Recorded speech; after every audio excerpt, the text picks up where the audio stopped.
Assalamu alaikum and welcome back to Learn to Read Quran. Today we're looking at Surah Al-Quraysh, and actually this is nearly towards the end of our course. So don't be surprised, people, if I go a little bit faster. Don't worry, I'm not going to go so fast that you can't keep up. But I know by now that if you've worked through the course carefully, sometimes maybe going back and revising certain units that you find a little bit tricky, a little bit challenging, then by now you will be a reasonably confident reader. So let's have a go at Surah Al-Quraysh. أعوذ بالله من الشيطان الرجيم. Obviously, starting with the isti'adha, then starting here on line 1 with our basmallah. Bismillahir Rahmanir Rahim. Line number 2, our first ayah. I'm going to go ahead and read it, and then I will pick out for you anything that I think might be a little bit tricky that you need to pay attention to. So we have li la fi quraish. So what we have here to start with, we have this lam alif. And we always know with this crossed over lam alif, it's always a lam that comes first. So it's the lam that's got the kasra. So that's why it's li. Then the alif here is the one carrying the hamza. And the hamza has a kasra and there's a ya after it. So that's why you've got a 2-count stretch. E. Then the lam here has a fatha with an alif, which gives you a 2-count stretch. So la. Fi. This is just short, the fa with the kasra. U. Nice and thick and heavy with the dhamma. Ra with the fatha. And then you're joining it to the ya with the sukoon. So rai. But then also here, the last letter sheen, you're going to imagine there's no tanween of kasra. You're going to imagine there's the sukoon. So you have to then say quraish,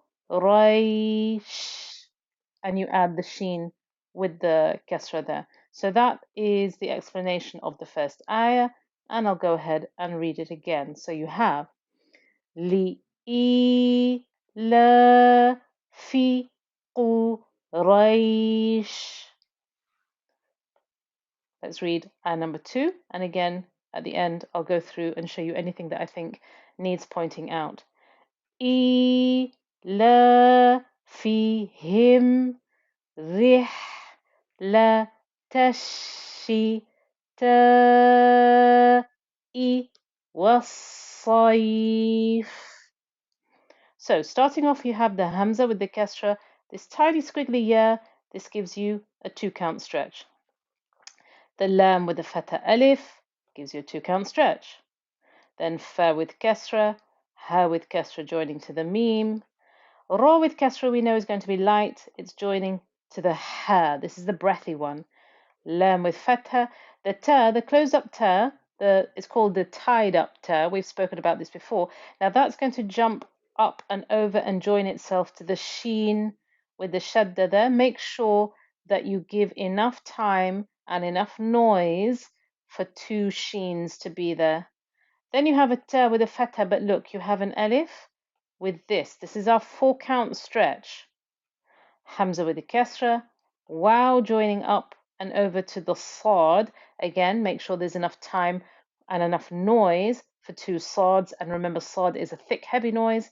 This sad is going to join to the ya, which will also then join to the fa. So this becomes saif, like that. Okay. So absorb all those notifications, all those kind of little notes that I've made. Then I'm going to rub them out. And I'll recite ayah number 2 again. We have إِلَافِهِمْ رِحْلَةَ الشِّتَاءِ وَالصَّيْفِ. Ayah number 3. Let's have a go. We have فَلْيَعْبُدُوا يعبد رب هذا البيت. Okay, we have a fa and it's joining to the lam. Then we have a ya and it's joining to the ain. Now, ain with sukoon is a little bit tricky. Just make sure that you don't let the noise stop completely when you get to it. Let the noise flow through a little bit.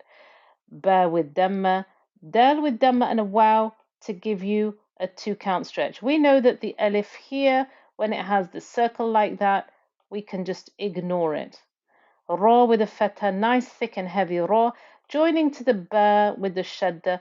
Give enough time for there to be 2 bas there. Rabba, the first ba within that shadda, you're not going to be able to hear at all, but there will be enough time as if you could. So, Rabba. Then the ha with the fatha and the hanging alif gives you a 2-count stretch. The dhal here, it is going to join itself to the lam with the sukoon. The alif here gets missed out because you're joining from one word to another. Obviously, we know we don't pronounce the hamzatul wasl. Then the ba with the fatha joining to the ya and then joining to the ta because we're putting a sukoon on it. So those 3 letters will become bayt. Okay, so absorb all of that and let's recite it again. So here we go. Ayah number 3. فَلْيَعْبُدُوا رَبَّ هَذَا الْبَيْتِ. Ayah number 4. Yes, I know, it's a really long one, isn't it? But don't worry, we'll manage it. And I'll try and recite it as slowly as I can the first time round so that you can try and follow it. Notice I'm not making any of the markings when I do the first read through of the ayah because I want you to sort of test yourself to say, well, yes, I understand why it's being recited this way. And then if you don't, it's okay because I'm going to go through it slowly anyway to show you exactly how this works. So we have الذي أطعمهم من جوع وآمنهم من خوف.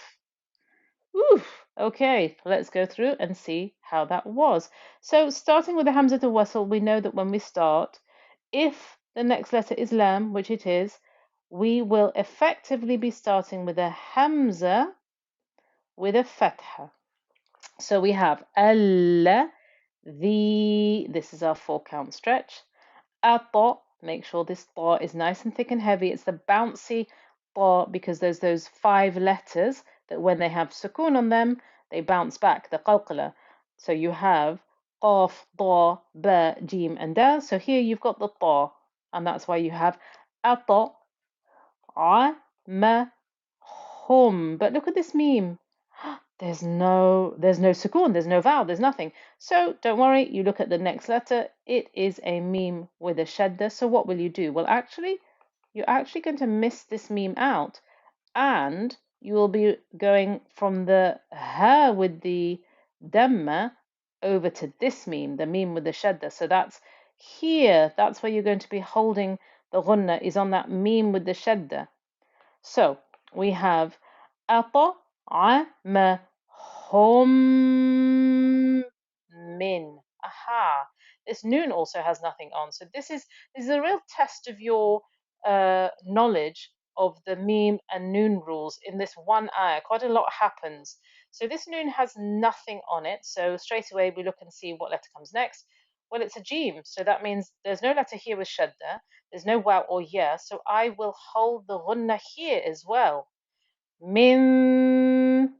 Then I have a 2-count stretch on the jim because of the waw after it. Then the ayn has 2 kesras, but they're sliding. So again, I have to look and see what comes next. Well, there's no letter with shadda, but here we have a waw. So just to go over and use this as a teaching point, what do we do? How do we join up to this wow? Well, we take one of the kasras away and we join with that kasra that's left into the wow.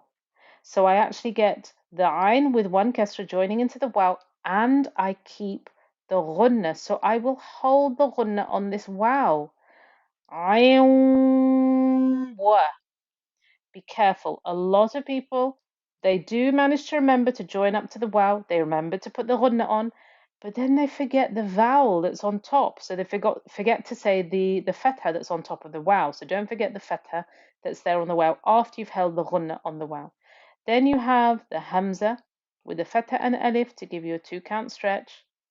Then mim with fatha, noon with fatha, hum. And again, we have a meme with nothing on here. And again, we have a meme with shadda following it. So yes, we've met this before. This is when we're going to join from the ha to the meme with the shadda. And this is where we'll hold the ghunna. So we will hold the ghunna on the meme with the shadda. Then the meme with the shadda has a kasra and a noon. And alhamdulillah, there's a sukoon, so we don't need to see what comes next. We don't hold the ghunna, we just give it the appropriate time for a noon with a sukoon. Then a kha, which is nice and thick and heavy, joining to the wow, khaw, but then also joining to the fa, because fa we're going to stop, we'll put a sukoon. We'll just ignore anything that's there, and so it will become khawf, and we join from the kha to the wow, and then also the fa. So that was a reasonably detailed and reasonably speedy run through of that ayah. And now I'll recite it again, inshallah. So this is the final ayah here, ayah number 4, and we'll go ahead and recite it now. الذي أطعمهم من جوع وآمنهم من خوف. So there we have it. We have recited Surah Al-Quraysh, and I think we've gone through in enough detail to know how to recite this correctly now, especially because all of the lessons that we've done before have looked very carefully at pretty much, well, yes, everything that we found here in this surah. So there's nothing new that we've encountered in this surah if you've gone through and you have studied the course up until this point with the due attention that you need to put into it. So well done, everyone. And inshallah, I look forward to seeing you all again next time.